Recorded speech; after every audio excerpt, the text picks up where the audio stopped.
نور ہے یہ شب نور ہے۔ ناظرین، اللہ رب العزت کا خاص کرم، اس کے فضل سے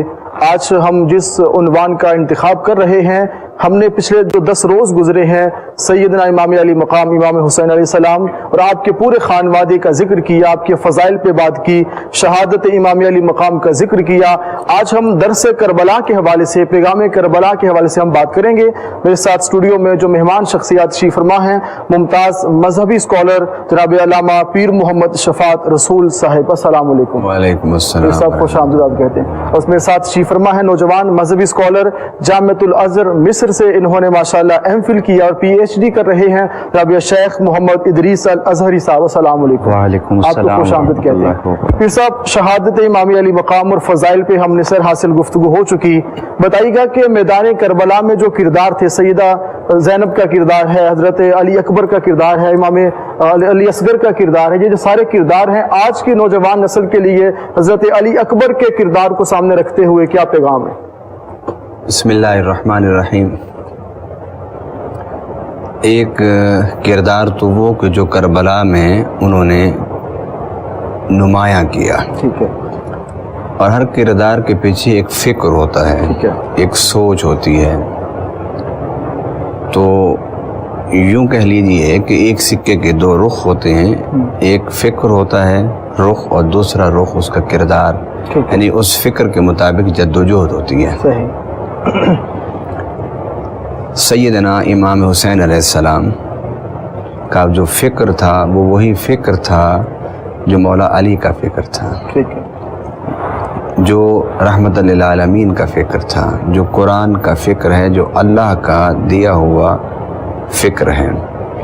اور وہ یہ کہ روئے زمین پر اللہ تعالیٰ کی حاکمیت کا قیام ہو، صحیح، اور کوئی انسان کسی انسان کا غلام نہ ہو۔ جس طرح قرآن پاک میں اللہ تعالیٰ نے ارشاد فرمایا، ما کان لبشر ان یؤتیہ اللہ الکتاب والحکم والنبوۃ ثم یکون للناس کونوا عبادا لی من دون اللہ ولکن کونوا ربانیین، کہ اللہ تعالیٰ اگر کسی کو بادشاہت دے، نبوت دے، رسالت دے، علم دے، تو اس کو یہ حق نہیں بنتا کہ ان فضیلتوں کی بنیاد پر اپنی آقائیت کا نظام قائم کرے اور کسی کو اپنا غلام بنائے۔ صحیح، اور آپ دیکھ لیجئے حضرت نوح علیہ السلام سے حضرت عیسیٰ علیہ السلام تک جن انبیاء کرام کا قرآن میں ذکر ہے، ان کا ایک ہی پکار تھی، یا قوم اعبدوا اللہ ما لکم من الہ غیرہ، اے قوم اللہ کی عبادت کرو اور اس کے علاوہ کوئی الہ نہیں، کوئی حاکم نہیں، کوئی بادشاہ نہیں ہے۔ اور لا الہ الا اللہ محمد رسول اللہ کا بھی یہی معنی ہے کہ اللہ کے علاوہ کوئی حاکم نہیں، کوئی بادشاہ نہیں، اور حضور صلی اللہ علیہ وسلم نے اس اللہ کی حاکمیت و بادشاہت کو نظام اسلام کے ذریعے سے منصہ شہود پر قائم کیا۔ ٹھیک ہے، یہ اسی کا تسلسل ہے کربلا۔ اب یہ تھیوری یہ تھی، اور اس تھیوری کو نافذ کرنے کے لیے سب سے پہلی شخصیت ہے میرے آقا صلی اللہ علیہ وسلم۔ آپ ان کی قربانیوں کو دیکھ لیں، اس کے بعد صحابہ کرام کی مکی دور اور مدنی دور کی قربانیوں کو دیکھیں، پھر مسلسل خلفائے راشدین کے دور میں جو قربانی ہیں ان کو آپ دیکھیں۔ سیدنا امام حسین علیہ السلام نے نبی پاک صلی اللہ علیہ وسلم کے جو دین غالب تھا اس کی جو شکل یزید بگاڑ رہا تھا، بلکہ بگاڑ چکا تھا، اور یزید کے آنے سے پہلے ہی بگڑ چکی تھی، اور یزید تو پھر اس بگڑی ہوئی شکل کا ایک نقطہ کمال ہے نا،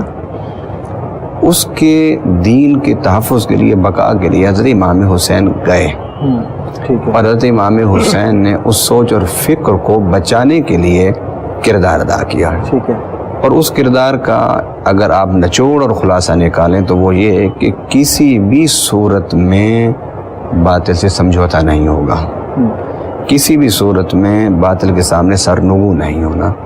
کسی بھی صورت میں حق کا ساتھ نہیں چھوڑنا، کسی بھی صورت میں یزید جیسے ملعون لوگوں کی بیعت نہیں کرنی۔ اور اس سلسلے میں ان کی کوشش یہ تھی، اس ٹائم چیک کو پیش کرنے میں ہمارے ساتھ تعاون کیا ہے۔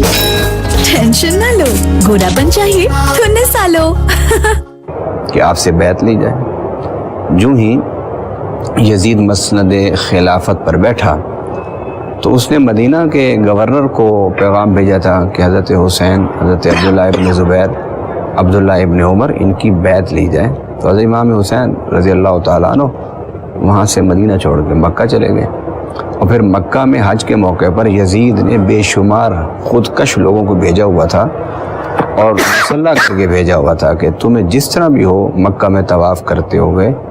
صفا مروہ کے درمیان سعی کرتے ہوئے، نماز پڑھتے ہوئے، یہ زہر آلود خنجر جو ہیں تم نے حسین پر اس سے وار کرنا ہے۔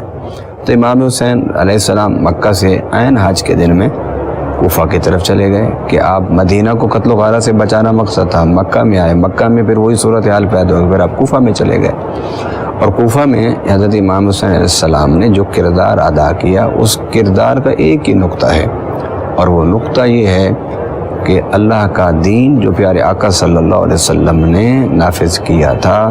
اس کی شکل کو بگاڑنے کی اجازت نہیں دی جا سکتی۔ جہاں بھی گئے قتل و غارت گری سے بچاتے کہ تاکہ کہیں خون نہ بہے۔ تو اب آپ دیکھیں، اب آپ اس کے سبق کو آپ دیکھنا چاہتے ہیں، درس کو دیکھنا چاہتے ہیں، تو آپ سیدنا امام حسین علیہ السلام کے خطبات کربلا ان کو مطالعہ کر لیں، حضرت بی بی زینب سلام اللہ علیہا کے خطبات ان کو دیکھ لیں، حضرت بیمار سجاد سیدنا زین العابدین کے خطبات کو دیکھ لیں، ان سب خطبوں میں جو پیغام ہے کربلا کا وہ اسلام کا احیاء ہے، اور یہ شعر بھی پیغام کربلا کو بڑا سادہ لفظوں میں واضح کرتا ہے کہ قتل حسین